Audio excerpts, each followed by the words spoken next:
welcome to the very, very first episode of the Gospel Grounded podcast. My name is Webster, and I am honored and privileged to be your host today and for as long as God will bless us with this ministry. You might have stumbled across this video and you don't actually believe that Jesus is God. You're not a Christian. You might have stumbled across this video and you gave your life to Jesus like last week. Whatever it is, I think this part will give you an idea of what it can look like to seek God in those early days.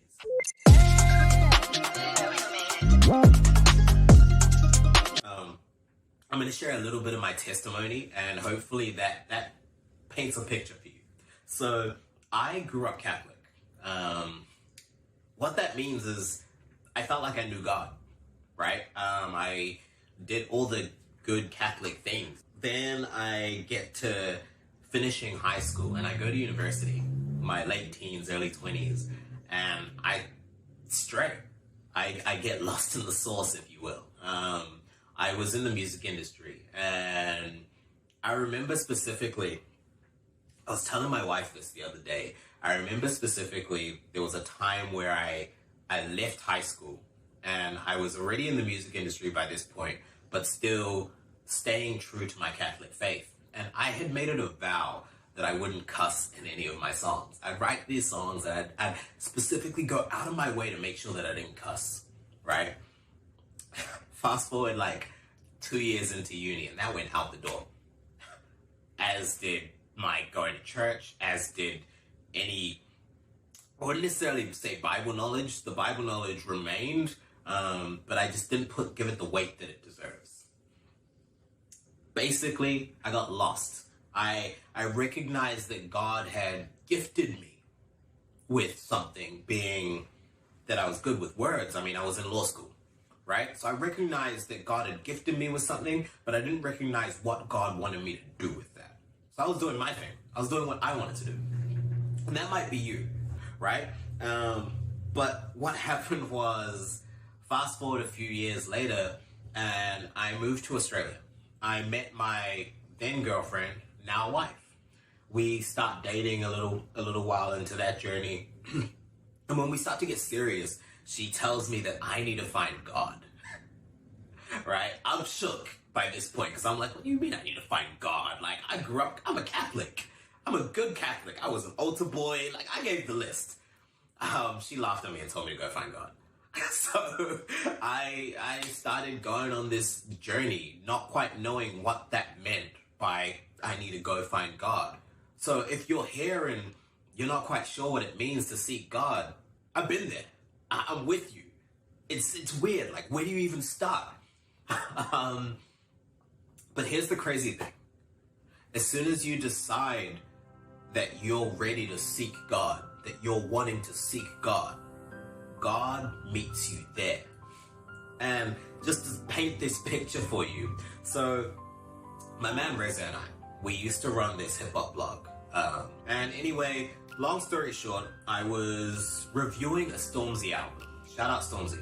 I was reviewing a Stormzy album called Gang Signs and Prayer. Now, I'm not proud of this, but my process used to be, I would pick my poisons of choice. I'm not going to go into that because, well, I don't want to encourage that. But I'd pick my poisons of choice and I would get to listening to the tracks on the album.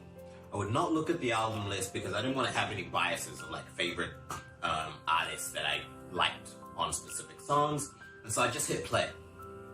I'm listening to this track and it starts off what you would think, right? Like Stormzy, British drill rapper.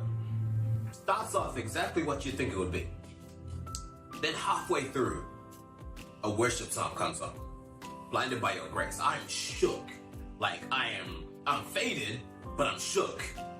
I'm like, what in the world? Like, okay, I'm listening. Anyway, I get completely shook. I don't finish reviewing the album that night.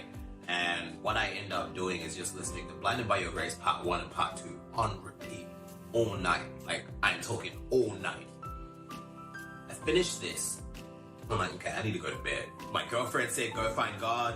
I think God found me. I go to my phone text the most Christian guy that I can think of. He was the only, I guess, real Christian that I could think of from high school. Anyway, for whatever reason, God brings him back to my memory. We both ended up in Melbourne City at this time, but we hadn't really hung out that much. And so I sent him a text, and the text was really simple. I said, hey man, can you take me to church on Sunday? Like, no context. Just, can you take me to church on Sunday? Of course, he must have been super excited. He texts back in the morning saying, yeah, of course. And he takes me to church. But that was a picture of how my decision to actually seek God resulted in God meeting me where I was. And long story short is I answered that call when I said, can you take me to church? I didn't end up becoming a Christian that year even. But that was the beginning of answering the call. Fast forward a few years. By now, I've become a Christian, going to church. I'm fully into it, sold my life out for Jesus. I've started doing this program called Alpha. I've been given a Bible, which I've speed read in the span of a couple of months, because for me, it's like I'm a newborn child. I'm seeing color again. I'm seeing everything that I'm reading actually come to life, as if I'm watching The Chosen before The Chosen existed. Fast forward a couple years, so I go through that as my baby Christian experience. And then I run into a situation with my family where I end up disowned. Now I don't know what to do. I'm still technically a baby Christian because I've only been a Christian for about 1.5 to 2 years. But one thing I know is that I've read in the Bible so much that God will never leave me nor forsake me.